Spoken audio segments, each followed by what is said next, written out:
Okay, तो start करते हैं स्टीरियो आइसोमेरिज्म से। किससे? स्टीरियो आइसोमेरिज्म से।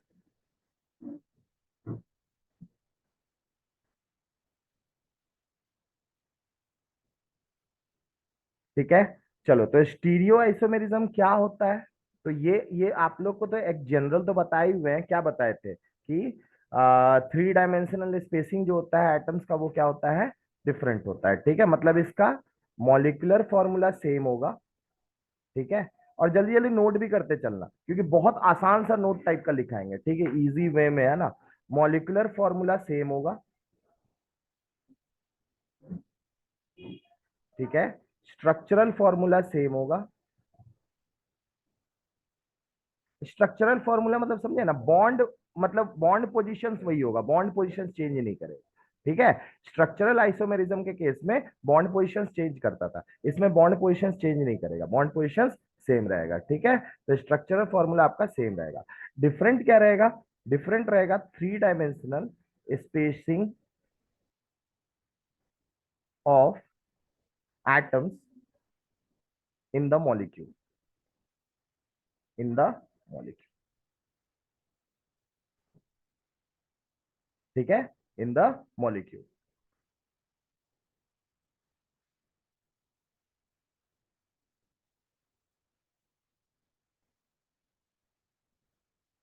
ओके, किसी को दिक्कत है इसमें? ठीक है ना? अच्छा,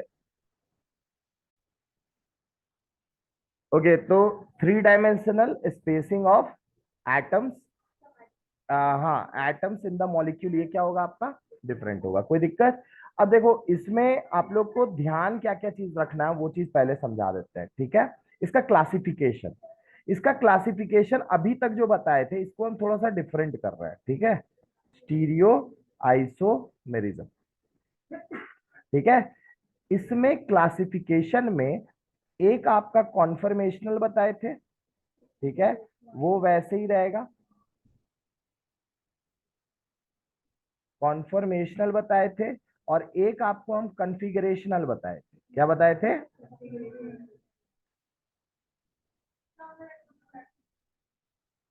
ठीक है, और कॉन्फ़िगरेशनल में आपके दो हो जाएंगे।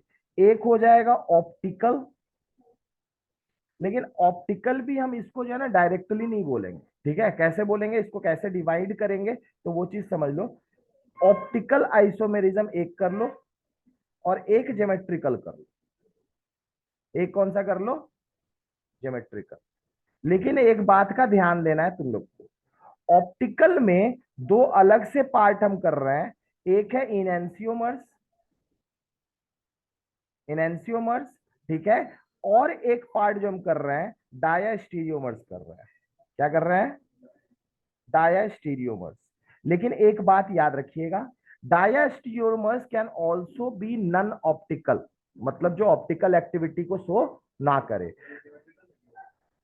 जेमेट जेमेट, हाँ, ठीक है। कहने का मतलब डायास्टीरियोमर्स ऑप्टिकल होगा, ये हर बार जरूरी नहीं है। तो एक हम यहाँ पे कैटेगरी और कर देते हैं।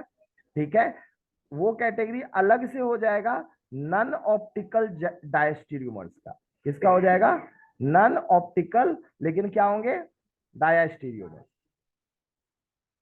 ठीक है, तो दो कैटेगरीज में हम डिवाइड कर दिए इसको ना। अच्छा, एक बात और याद रखिए, ज्योमेट्रिकल में आप लोग को कौन कौन सा जानना है? एक सिस्ट्रांस है। ठीक है, और क्या है? इजेड है। ठीक है, और क्या है? सिन एंटी है। सही है, इतना आप लोग को जानना था। याद रखिएगा, ये सब खुद भी डायास्टीरियोमर्स है। कहने का मतलब सिस ट्रांस जो आप लोग जान रहे हो, देखो डायास्टीरियोमर्स का बेसिकल डेफिनेशन क्या है वो समझ लो। डायास्टीरियोमर्स को हम सेपरेट कर सकते हैं, पहला बात तो ये ध्यान में रखना। डायास्टीरियोमर्स को हम सेपरेट कर सकते हैं, कि मतलब दो अलग अलग आइसोमर्स है जिसको हम डायोस्टीरियोमर्स ट्रीट कर रहे हैं, उन दोनों को सेपरेट किया जा सकता है। ठीक है, कॉन्फर्मर्स को सेपरेट नहीं किया जा सकता। अच्छा, इसी को कॉन्फर्मर्स या फिर रोटामर्स भी बोला जाता है, इसी का एक और नाम है रोटामर्स। ठीक है, तो मेरे ख्याल से ये वाला पार्ट जो आप लोग को वीडियो डाले थे वो वैसे ही डाल देंगे। ठीक है ना, ये सब एकदम सही था। अब इसको समझ लो, डायास्टीरियोमर्स का मतलब हुआ non mirror image non mirror image,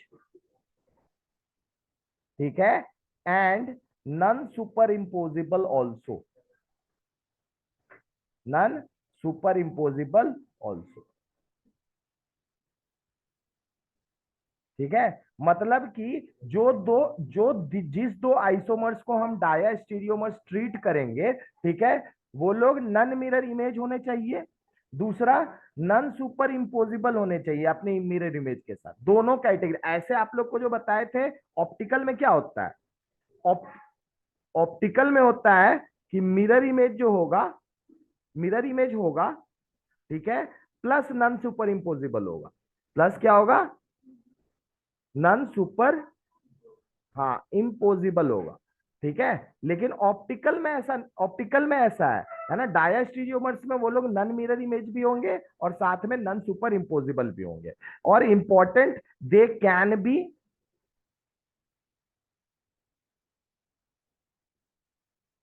they can be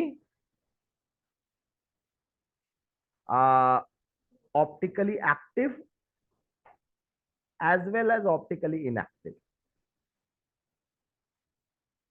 active as well as optically inactive. और एक जो तुमको सबसे मजे की बात बताए थे कि ज्योमेट्रिकल आइसोमर्स भी जितने हैं आपके सिस्ट्रांस जो भी है, ये सब भी क्या है, एक दूसरे के डायस्टीरियोमर्स है।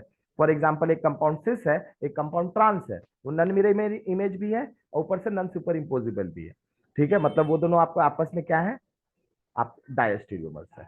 और एक बात जरूरी, ये भी जरूरी, जैसे सिस ट्रांस, जैसे कहीं कहीं पे आपको दिखेगा कि दो डायस्टीरियोमर्स हैं, एक ऑप्टिकली एक्टिव है और एक ऑप्टिकली इनएक्टिव है, ये भी केस देखने को मिलेगा।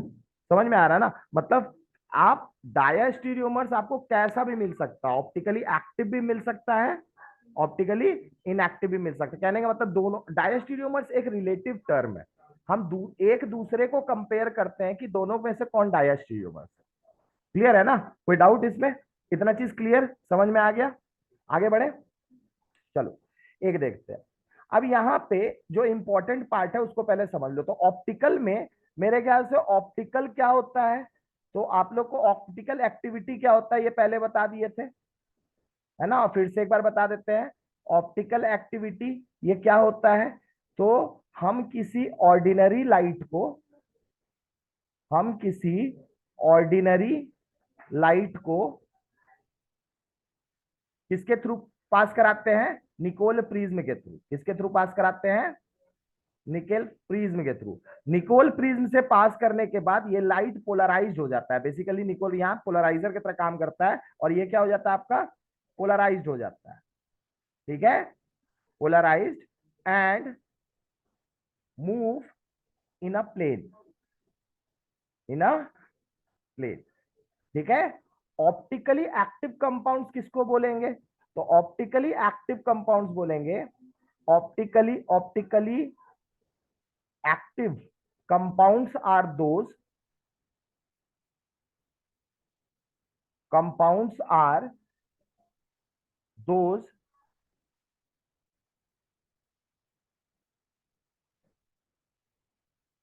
which can rotate the plane of polarized light, which can rotate the plane of polarized light,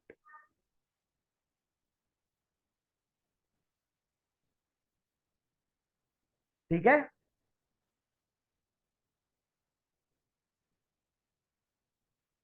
clear.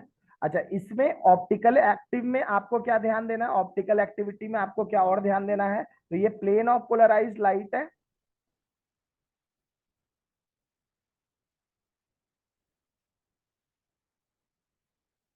ये मान लो एक प्लेन है, प्लेन ऑफ पोलराइज्ड लाइट है, ठीक है। तो कुछ कंपाउंड इसको लेफ्ट के तरफ रोटेट करेंगे और कुछ कंपाउंड इस प्लेन को कहां रोटेट करेंगे, राइट के तरफ। तो जो लेफ्ट के तरफ रोटेट करता है ना, लेफ्ट रोटेशन, लेफ्ट रोटेशन, इसको हम लोग, जो left rotation, the compound which shows left rotation आज ट्रीटेड एज लीवो, लीवो रोटेटरी क्या बोलेंगे, लिवो रोटेटरी, या फिर एल फॉर्म बोलेंगे, क्या फिर एल फॉर्म। और जो एंगल ऑफ रोटेशन होगा उसको हम लोग नेगेटिव साइन से डिनोट करेंगे। मान लो 40 डिग्री रोटेट किया तो हम लोग बोलेंगे कितना डिग्री रोटेट किया, -40 डिग्री। और अगर मान लो राइट के तरफ रोटेशन किया कोई कंपाउंड, राइट रोटेशन शो किया, तो फिर क्या हो जाएगा, तो फिर इसको बोलेंगे डेक्स्ट्रो। इसको क्या बोलेंगे, डेक्स्ट्रो। डेक्स्ट्रो का मतलब क्या हुआ, जैसे मान लो अच्छा इसमें जो एंगल होगा उसको प्लस में शो करेंगे, कहने का मतलब रोटेशन जैसे 40 डिग्री का होगा तो हम लोग बोलेंगे +40 डिग्री। कोई दिक्कत, क्लियर है, इतना बात तो पहले से जानते थे, ठीक है। अब थोड़ा एक्स्ट्रा में आते हैं, ठीक है, क्लियर है ना, समझ में आ गया ये दो चीज। इसको डी फॉर्म बोला जाता है, इसको इसको डी फॉर्म और इसको एल फॉर्म, ठीक है, क्लियर है। और यही दोनों आपके क्या होते हैं, बेसिकली ये दोनों मिरर इमेज होते हैं जो नॉन सुपर इम्पोजिबल होते हैं, यानी कि इनएंसियोमर्स होते हैं। क्या होते हैं आपके, इनएंसियोमर्स होते हैं, ठीक है, जो होते हैं इनर्सियोमर्स का मैंने यही मेन है ना। एक बात याद रखना, ऑप्टिक जैसा कि बताया ऑप्टिकली एक्टिव कंपाउंड्स में डायस्टीरियोमर्स भी हो सकते हैं। कहने का मतलब दो कंपाउंड है आइसोमर्स है, वो दोनों नन मिरर इमेज है और नन सुपर इम्पोजिबल, लेकिन दोनों ऑप्टिकली एक्टिव है, ये भी केस हो सकता है। तो दोनों वहां पे तो डायस्टीरियोमर्स है, दोनों ऑप्टिकली एक्टिव, लेकिन कोई एक दूसरे का मिरर इमेज नहीं है, ना ही नॉन सुपर, उसको डायस्टीरियोमर्स के कैटेगरी में रखे। तो ऑप्टिकल कंपाउंड्स में डायस्टीरियोमर्स है, ये बेसिकली ऑप्टिकल का नहीं है, इनएंसियोमर्स का डेफिनेशन है। Mirror image plus non super imposable. अब बोलेगा ऑप्टिकली एक्टिव कंपाउंड फिर कौन सा है सर, जो रोटेट कर सकता है। हम दो कंपाउंड को कंपेयर नहीं कर रहे हैं, जो रोटेट कर रहा है प्लेन पोलराइज्ड लाइट को, है ना, नहीं मतलब है एक ही है दुनिया में, राइट तरफ कर रहा है, दूसरा कुछ है ही नहीं, लेकिन वो तो उसको क्या बोलेंगे, ऑप्टिकली एक्टिव बोलेंगे। ऑप्टिकली एक्टिव उसको बोला जाता है जो इस चीज को शो कर रहा है, ना कि एक पर्टिकुलर होगा ही आइसोमर, ऐसा कोई जरूरी नहीं, ठीक है। बहुत कंपाउंड ऐसे हैं जो प्लेन ऑफ पोलराइज्ड लाइट को रोटेट करते हैं लेकिन उनका कोई आइसोमर नहीं, मतलब मिरर इमेज, इनएंसियोमर नहीं। समझ में आ रहा है ना, जो नॉन सुपर इम्पोजिबल ऐसे भी कंपाउंड्स हैं। तो आपको ध्यान में रखना है कि ऑप्टिकल एक्टिविटी शो करने का मतलब है कि ये रोटेशन को जो शो कर रहा है, कोई शो कर रहा है लेफ्ट की तरफ रोटेट कर रहा होगा वो भी ऑप्टिकली एक्टिव है, कोई राइट की तरफ रोटेट कर रहा होगा वो भी ऑप्टिकली एक्टिव है। कोई दिक्कत, क्लियर है, समझ में आ रहा है ना। तो ऑप्टिकल एक्टिविटी के लिए मेन चीज है जो ये चीज कर सके, जो रोटेट कर सके प्लेन ऑफ पोलराइज लाइट। जरूरी नहीं है कि मिरर इमेज उसका हो, एक नॉन सुपर इम्पोजिबल हो, एक टेक्स्ट्रो हो, एक रोटेट, तभी बोल रहे हो ऑप्टिकली एक्टिव, ये जरूरी नहीं है। हो सकता है दुनिया में एकमात्र पीस हो उसका कोई मिरर इमेज नहीं हो लेकिन वो रोटेट कर रहा हो, उसको भी बोलेगा ऑप्टिकली एक्टिव। कोई डाउट है इसमें, समझ में आ गया। अब चलो आगे बढ़ो। अब नेक्स्ट है, आप लोग को main criteria optically active compounds के लिए क्या बताए थे, ठीक है, अब उसको पहले समझ। Main criteria optically active compound के लिए है, ये ऑप्टिकल एक्टिव नहीं, इनएंसियोमर्स हो, इसके लिए मेन क्राइटेरिया क्या है। तो मेन क्राइटेरिया है आपका, याद रखिएगा, कि काइरल मॉलिक्यूल होना चाहिए। क्या होना चाहिए, हम कार्बन नहीं बोल रहे हैं, हम क्या बोल रहे हैं, काइरल मॉलिक्यूल। काइरल मॉलिक्यूल का मतलब क्या होता है, ऐसा मॉलिक्यूल जिसका mirror, the molecule whose mirror image is not superimposable, उसको बोलते हैं काइरल मॉलिक्यूल। यहां कार्बन से कोई लेना देना नहीं है, क्लियर है, कोई लेना देना नहीं है। द मॉलिक्यूल विच हैज, हाँ, which has whose mirror image is non superimposable, whose mirror image, whose mirror image is non superimposable, non super imposable. कोई दिक्कत, तो उसको क्या बोलेंगे हम लोग, कायरल मॉलिक्यूल बोलेंगे, उसको क्या बोलेंगे, कायरल मॉलिक्यूल। दूसरा है कि वो ऑप्टिकल एक्टिविटी शो करना चाहिए, तब जाकर के वो क्या हो जाएगा, इनएंसियोमर्स हो जाएगा। अगर मान लो ऐसा कोई मिरर इमेज है तब उसको क्या बोलेंगे हम लोग, इनएंसियोमर्स के कैटेगरी में डालेंगे। इनएंसियोमर्स कहने का मतलब हुआ ऐसा दो ऑप्टिकली एक्टिव कंपाउंड, एक डेक्स्ट्रो रोटेटरी हो एक लिवो रोटेटरी हो और दोनों आइसोमर्स हो, ठीक है, दोनों क्या हो, मिरर इमेज हो एक दूसरे का और नॉन सुपर इम्पोजिबल। क्लियर इतना चीज। अब देखो काइरल मॉलिक्यूल, अब बहुत इंपॉर्टेंट जो बात बताने जा रहे हैं, इस बात को ध्यान में रखिएगा। It is not necessary, it is not necessary that chiral molecule should have chiral carbon. बहुत सारे ऐसे अलीन्स, अलीन्स में कोई काइरल कार्बन नहीं है, लेकिन वो ऑप्टिकल आइसोमेरिज्म शो करता है। बाइफिनाइल, उसमें भी कुछ नहीं है ना काइरल कार्बन, लेकिन वो काइरल मॉलिक्यूल है। तो it is not necessary that chiral molecule should have chiral carbon. और काइरल कार्बन कहने का मतलब क्या होता है, ये ऑलरेडी बता चुके हैं। काइरल कार्बन का मतलब होता है असिमेट्रिक कार्बन। क्या होता है? Asymmetric carbon. असिमेट्रिक कहने का मतलब हुआ कि कार्बन से चारों ग्रुप जो है वो डिफरेंट अटैच्ड होना चाहिए, WXYZ। कोई दिक्कत? तो फिर इस कार्बन को हम लोग काइरल कार्बन समझेंगे। लेकिन काइरल कार्बन हो, ये जरूरी नहीं है कि काइरल मॉलिक्यूल होगा। ठीक है, काइरल मॉलिक्यूल बिना काइरल कार्बन के भी हो सकता है। कुछ काइरल मॉलिक्यूल ऐसे होते हैं जिसमें दो काइरल कार्बन होते हैं, और कुछ ऐसे भी होते हैं जिसमें दो काइरल कार्बन है लेकिन वो काइरल मॉलिक्यूल नहीं। क्लियर हो रहा है? समझ में आ रहा धीरे धीरे करके? तो ये असिमेट्रिक कार्बन, इसको क्या बोले हम लोग? असिमेट्रिक कार्बन, या फिर दूसरा नाम इसका क्या है? Chiral carbon. क्या बोलोगे? Chiral carbon. कोई दिक्कत इसमें? समझ में आ गया? बहुत सिंपल। अब अ molecule having one chiral carbon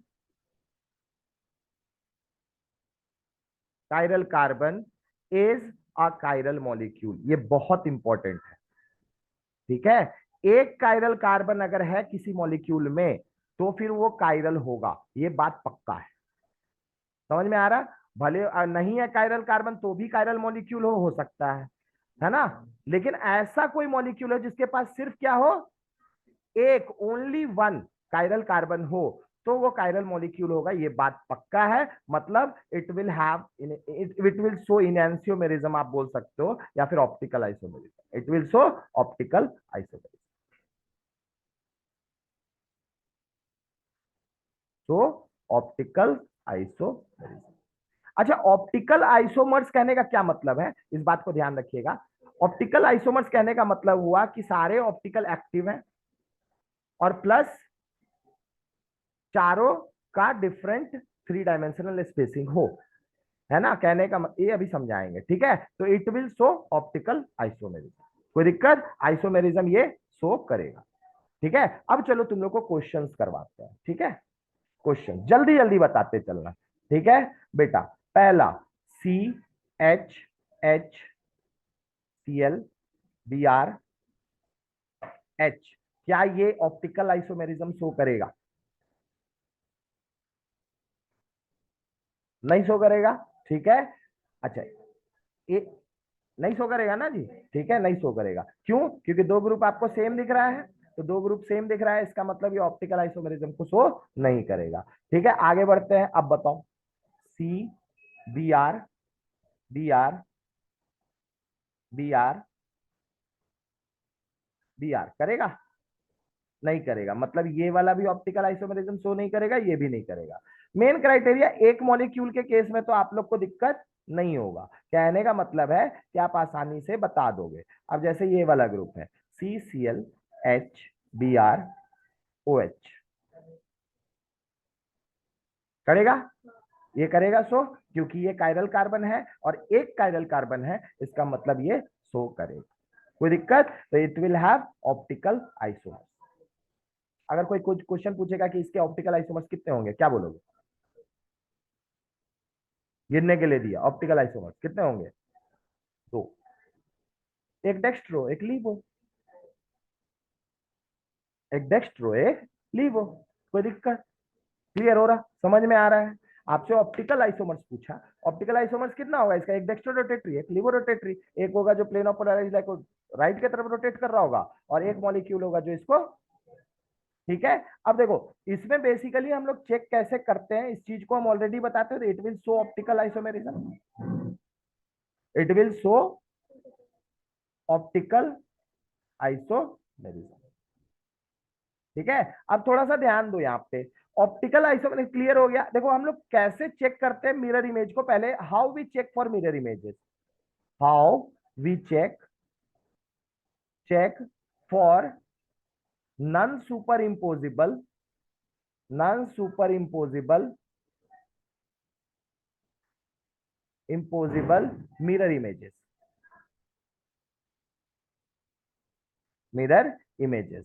कैसे हम non superimposable mirror images को जज करते हैं, तो जैसा कि बताया, जो भी पर्टिकुलर मॉलिक्यूल लोगे पहले उसका मिरर इमेज आप लोग सोच लोगे। क्या सोच लोगे? मिरर इमेज आप लोग सोच लोगे। इधर में आपका मिरर इमेज सोच लिए, ठीक है। मिरर इमेज सोचने के बाद आप क्या करोगे, या तो इमेज को और नहीं तो मॉलिक्यूल को आप 180 डिग्री रोटेट करोगे। 180 डिग्री क्या करोगे? रोटेट करोगे। और रोटेट करने के बाद आप चेक करोगे क्या दोनों एक दूसरे को सुपर इंपोज कर रहा है। अगर सुपर इंपोज कर रहा होगा तो फिर ऑप्टिकल आइसोमेरिज्म शो नहीं करेगा, अगर सुपर इंपोज नहीं कर रहा होगा तो फिर ऑप्टिकल आइसोमेरिज्म शो करेगा। कोई दिक्कत? क्लियर हो गया। तो ऑप्टिकल आइसोमेरिज्म एक कायरल कार्बन के केस में बहुत सिंपल है, ठीक है। दिक्कत है जब दो कायरल कार्बन आ जाए। क्या आ जाए? जैसे इसका सबसे बढ़िया एग्जांपल है टार्टरिक एसिड। अगर कोई तुमसे पूछेगा कि टार्टरिक एसिड के कितने स्टीरियो आइसोमर्स है, देखो क्वेश्चन क्या क्या पूछ रहे हैं, स्टीरियो आइसोमर्स कितने हैं ये बताना है, ठीक है। उसके बाद पूछ रहे हैं कि ऑप्टिकल आइसोमर्स कितने हैं, ठीक है, ये गिनती करके बताना है, ठीक है। अब क्लियर है? अब देखो टार्टरिक एसिड क्या होता है इसको पहले समझो। देखो, अच्छा एक बात याद रखो, अब आ जाते हैं दूसरा सिस्टम बताएंगे, मतलब अब सिस्टम जहां एक से ज्यादा कायरल कार्बन आया वहां पे सिस्टम खत्म कायरल कार्बन का, वहां कायरल मॉलिक्यूल है कि नहीं ये पता करते हैं, उसका दूसरा टेक्निक। उसका क्या है? दूसरा टेक्निक। तो वो आप लोग को हम बता देते हैं, ठीक है। तो टार्टरिक एसिड आपका बेसिकली क्या है? स्टीरियो आइस, अच्छा इसके क्वेश्चन है स्टीरियो आइसोमर्स कितने होंगे और क्वेश्चन है ऑप्टिकल आइसोमर्स कितने होंगे। अब देखो टार्टरिक एसिड है क्या? COOH, HOH, HOH और COH। ये आप लोग के बोर्ड के सिलेबस में है, ये आप लोग के बोर्ड के भी सिलेबस में है और जेई में भी पूछता है, कभी कभी मन कर देता है। तो इसमें कायरल कार्बन कितने हैं? कितने कायरल कार्बन दिख रहे हैं इसमें? दो कायरल कार्बन है। अब बहुत लोगों को लगेगा ये मॉलिक्यूल ऑप्टिकली क्या है? एक्टिव है। याद रखना, ऑप्टिकल एक्टिविटी के लिए जो मेन चीज है वो क्या है बता देते हैं। किस चीज के लिए बोल रहे हैं? ऑप्टिकल एक्टिविटी के लिए। इसके लिए जरूरी है कि मॉलिक्यूल में प्लेन ऑफ सिमेट्री ना हो।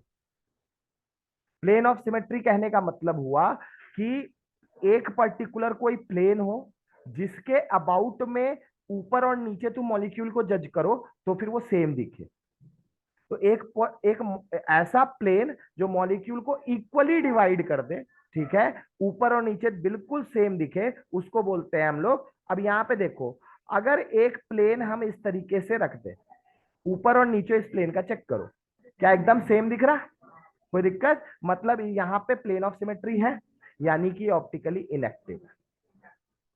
ये क्या है? ऑप्टिकली इनएक्टिव है। दो कायरल कार्बन होने से कोई फर्क नहीं पड़ता है, कोई दिक्कत? ये ऑप्टिकली इनएक्टिव है। दूसरा बात, अब यहाँ एक और चीज ध्यान दो, यहाँ पे लोग पूछेंगे कि ऑप्टिकली इनएक्टिव क्यों है। तो यहाँ पे इस तरह के जो कंपाउंड्स होते हैं, ठीक है, जिसमें कायरल कार्बन हो, जिसमें कायरल कार्बन हो लेकिन वो ऑप्टिकल आइसोमर्स को शो ना करे, उसमें क्या दिक्कत है? उसमें दिक्कत है कि इसमें ना आधा मॉलिक्यूल एक साइड रोटेट करता है और आधा मॉलिक्यूल एक साइड रोटेट करता है प्लेन ऑफ पोलराइज्ड लाइट। किसको? प्लेन ऑफ पोलराइज्ड लाइट को। जब दोनों को आधा आधा रोटेट कर रहा है ना, इसका मतलब हम बोलेंगे कि भैया दोनों क्या कर दिया, ऑप्टिकल एक्टिविटी एक दूसरे का कैंसिल कर दिया, एक राइट की तरफ एक लेफ्ट, तो ओवरऑल रोटेशन क्या हुआ? जीरो। और एक ही मॉलिक्यूल के अंदर तुम्हारा रोटेशन कैंसिल हुआ है, तो इसी को हम लोग बोल जानते हैं, इसी को बोलते हैं इंटरनल कंपनसेशन। इसको क्या बोलते हैं? जैसा कि बता भी चुके थे। इसको क्या बोला जाता है? Internal compensation. ठीक है, किस चीज का? रोटेशन का। किस चीज का? रोटेशन का। और इस तरह कंपाउंड्स को हम लोग मीजो कंपाउंड्स बोलते हैं। इस तरह कंपाउंड्स को क्या बोलते हैं? मीजो कंपाउंड्स बोलते हैं। क्लियर है? कोई दिक्कत इसमें? समझ में आ गया यहां तक? है ना, मीजो कंपाउंड्स बोलते हैं। लेकिन अभी अभी आप लोग को थोड़ा और ध्यान देना है। आप लोग से क्वेश्चन है ऑप्टिकल आइसोमर्स इसके कितने होंगे, और दूसरा क्वेश्चन है स्टीरियो आइसोमर्स कितने होंगे।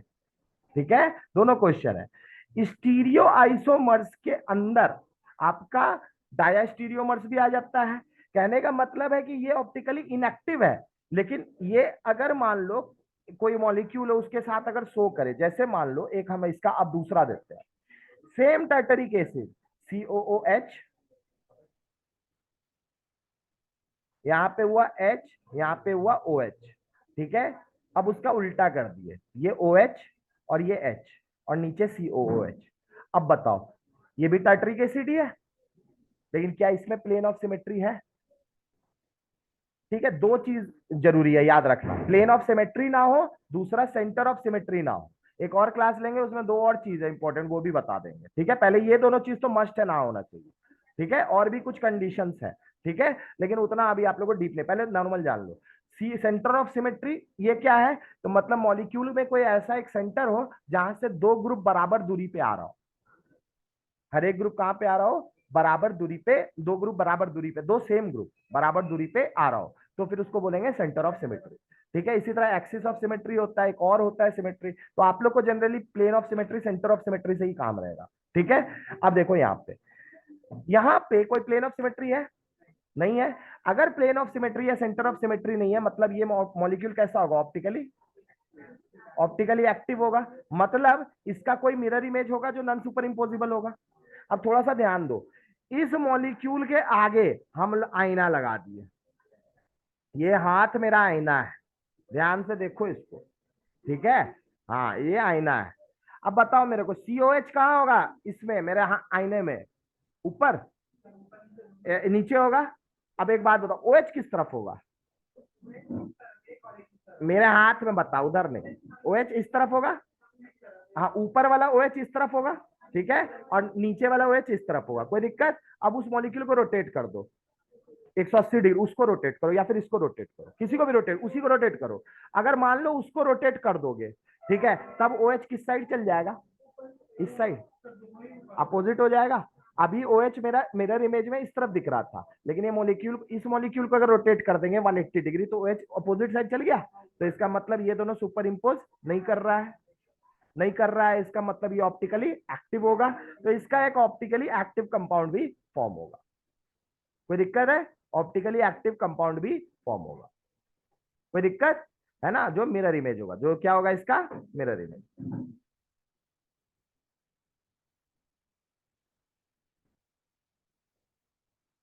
सही है, ये एक्चुअल को कंपेयर कर दिया डायरेक्ट। ये दोनों क्या हुआ? Optically active. और इससे पहले इसी का एक आइसोमर बताए थे, ये क्या था? Optically inactive. अब ध्यान दो, ये दोनों मिरर इमेज है और सुपर इम्पोजिबल है। अगर तुमसे पूछेगा कि भैया ये वाला मान लो 1 और इसको मान लो 2, 1 और 2 किस तरह के आइसोमर्स हैं, क्या बोलोगे? इनएंसियोमर्स। क्या है? इनएंसियोमर्स। इनएंसियोमर्स किसको बोलते हैं? मिरर इमेज और साथ में नॉन सुपर इम्पोजिबल, तब हुआ इनएंसियोमर्स। तो ये दोनों मिरर इमेज है, नॉन सुपर इम्पोजिबल, एक डी फॉर्म होगा एक एल फॉर्म होगा। कौन सा होगा ये नहीं जानना। क्लियर? कोई डाउट है? अब देखो ये तीसरा वाला, ये भी तो है भैया इसी का आइसोमर ना, है कि नहीं है? ये दोनों ऑप्टिकली एक्टिव है, बस ये वाला क्या है? ऑप्टिकली इनएक्टिव, लेकिन है तो आइसोमर। ये है मीजो कंपाउंड भाई, तो ये भी स्टीरियो आइसोमर है। ठीक है, अब एक बात पूछते हैं, 1 और 3 आपस में क्या होंगे? ये तो 1 और 2 आपस में क्या हुए? इनएंसियोमर। 1 और 3 आपस में क्या होंगे? Diastereomers. Non mirror image, none superimposable. It can be, some can be optically active, some can be optically inactive. ये optically active है, वो वाला ऑप्टिकली इनएक्टिव है, लेकिन दोनों नन मिरर इमेज है, साथ में दोनों नन सुपर इम्पोजिबल भी हैं। इसका मतलब दोनों क्या हुए, डाया स्टीरियोमर्स हुए। कोई दिक्कत, क्लियर। और सेम क्वेश्चन अगर हम पूछेंगे 1 और 3 क्या है भैया, तो क्या बोलोगे, 1 और 2, सॉरी 2 और 3 क्या है, 2 और 3, ये 2 है और ये 3 है, ये दोनों आपस में क्या है, ये भी डायास्टीरियोमर्स है, ये भी क्या है, डायास्टीरियोमर्स। अब आ जाते हैं जो तुमसे हम शुरुआत में क्वेश्चन पूछे थे उनसे, उसके बारे में, ठीक है। शुरुआत में जो क्वेश्चन पूछे थे, कितने स्टीरियो आइसोमर्स हुए, 3, 1, 2, 3, total number of stereo isomers कितने हुए, 3। और total number of optical isomers कितने हुए टर्टरिक एसिड का। और इस तरह के कंपाउंड जिसमें इंटरनल कंपनसेशन हो जाता है रोटेशन का, इस तरह कंपाउंड को मीजो कंपाउंड्स भी बोलते हैं, ये ऑलरेडी बता चुके हैं।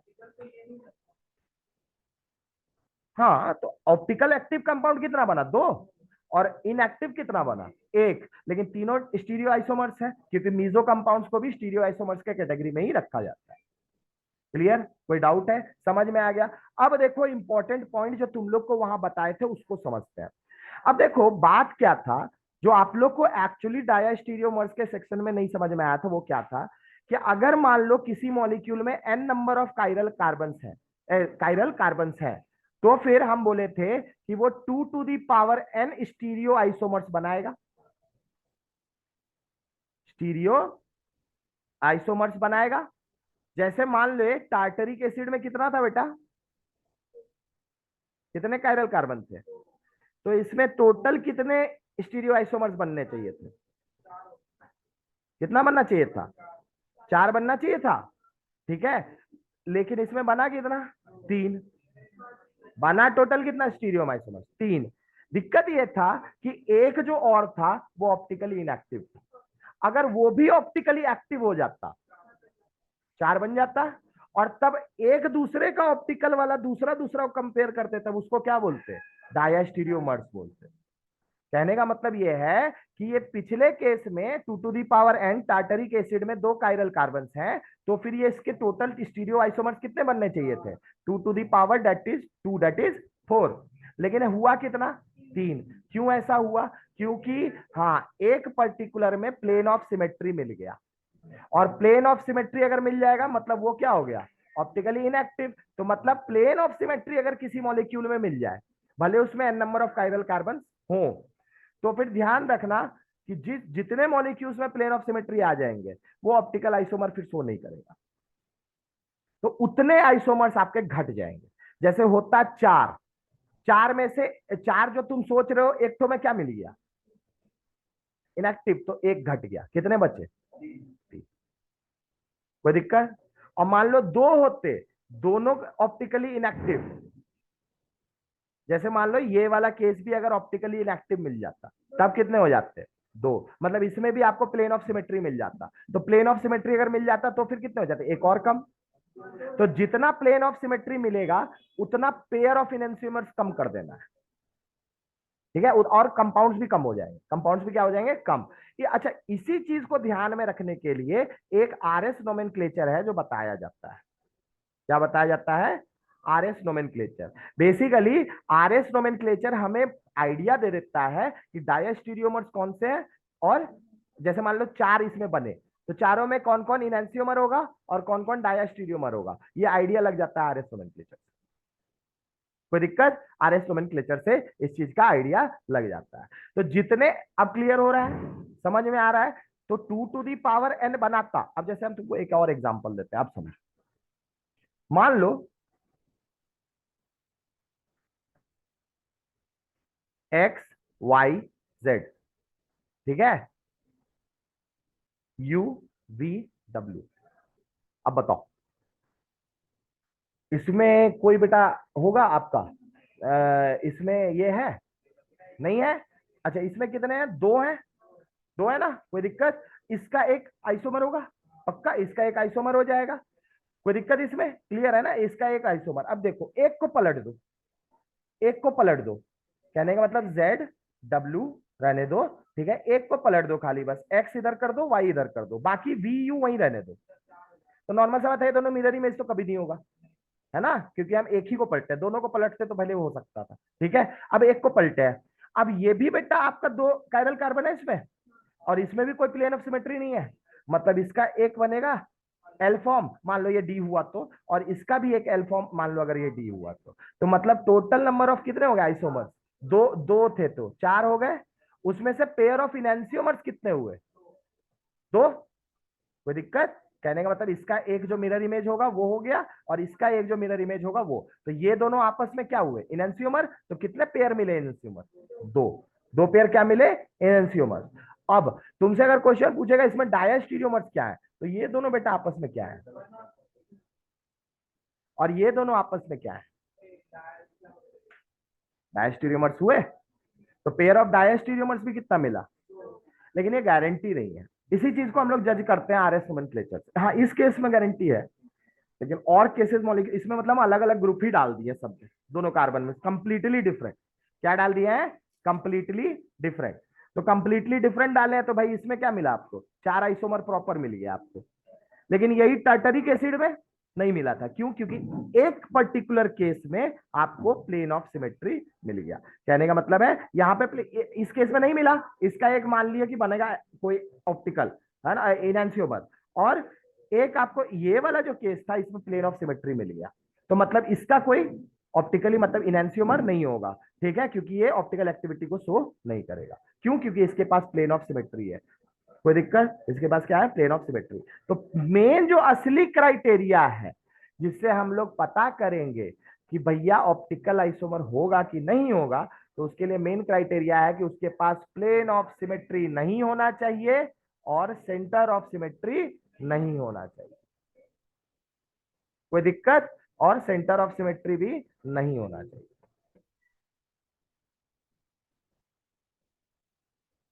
कोई दिक्कत, अब क्लियर हो गया, समझ में आ गया, बहुत इजी है चेक करना, कोई दिक्कत इसमें मत लेना। ठीक है, क्लियर है ये चीज आप लोगों को। तो मेरे ख्याल से आप समझ में आ गया क्यों बोले कि डायस्टीरियोमर्स को एक अलग सेक्शन में भी रख लो, क्योंकि कुछ डायस्टीरियोमर्स ऑप्टिकली एक्टिव होते हैं, अब कुछ डायस्टीरियोमर्स ऑप्टिकली इनएक्टिव होते हैं। ठीक है, कोई दिक्कत, समझ में आ गया। ऑप्टिकली एक्टिव कहने का मतलब है कि अगर मॉलिक्यूल मान लो कि प्लेन ऑफ पोलराइज लाइट को रोटेट कर रहा है, मतलब वो क्या है, ऑप्टिकली एक्टिव। कोई दिक्कत यहां तक, इज इट क्लियर, बहुत अच्छे से, कोई डाउट नहीं है, पक्का। तो मेरे ख्याल से अब तुम लोग के पास कोई डाउट है तो पूछो, नहीं तो मेरे ख्याल से अब तुम लोग को डाउट नहीं आएगा, कम से कम बोर्ड लेवल वाला तक तो बना जाओगे सटासट।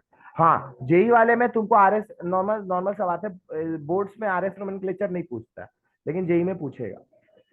हाँ, कहने का मतलब है ना, जेई या फिर कम्पिटिटिव में भी पूछ सकते, जेई में तो भयानक भयानक पूछता है। ठीक है, भयानक भयानक। तो जेई वाला में ये वाला पर्टिकुलर टॉपिक जब बताएंगे तो जेई के कुछ क्वेश्चंस करवाएंगे। ठीक है, आरएस नोमेनक्लेचर वाला फिलहाल इतना क्लियर है। अच्छा, एक चीज इस वीडियो में अलग से डाल ही देते हैं, एक्सटर्नल कंपेंसेशन किसको बोलते हैं बेटा, तो वो बनता है रेसिमिक मिक्सचर के केस में। किसके केस में बनता है, रेसिमिक मिक्सचर के केस में।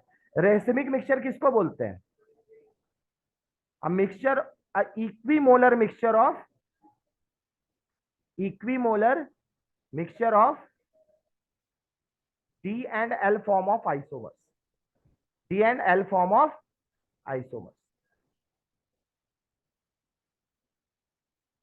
आइसोमर्स। तो नॉर्मल सा बात है, दोनों में नंबर ऑफ मोल्स डी और एल सेम है, इसका मतलब एक रोटेट कर रहा होगा मान लो राइट में, दूसरा रोटेट कर रहा होगा किस में, लेफ्ट में, तो यहाँ पे भी आपका जो रोटेशन है उसका कंपनसेशन हो जाएगा। लेकिन यहाँ जो कंपनसेशन होगा, इसको यहाँ पे भी ओवरऑल रोटेशन क्या होगा, जीरो, जीरो। कहने का मतलब है रेसिमिक मिक्सचर भी आपका ऑप्टिकली इनएक्टिव जैसा बिहेव कर रहा होगा।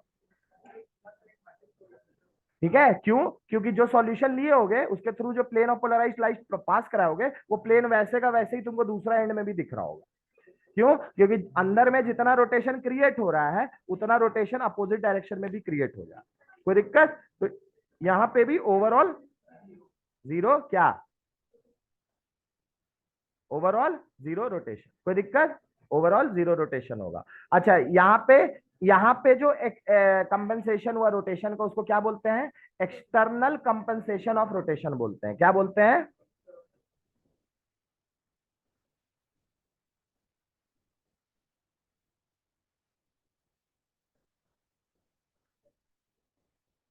कंपनसेशन ऑफ रोटेशन बोलते हैं।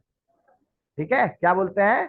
External compensation of rotation. कोई दिक्कत यहां तक? समझ में आ गया बढ़िया से? आ गया जी? क्लियर है ना यहाँ तक? कोई डाउट है तो आज रहने देते हैं यहाँ पे। Thank you everyone.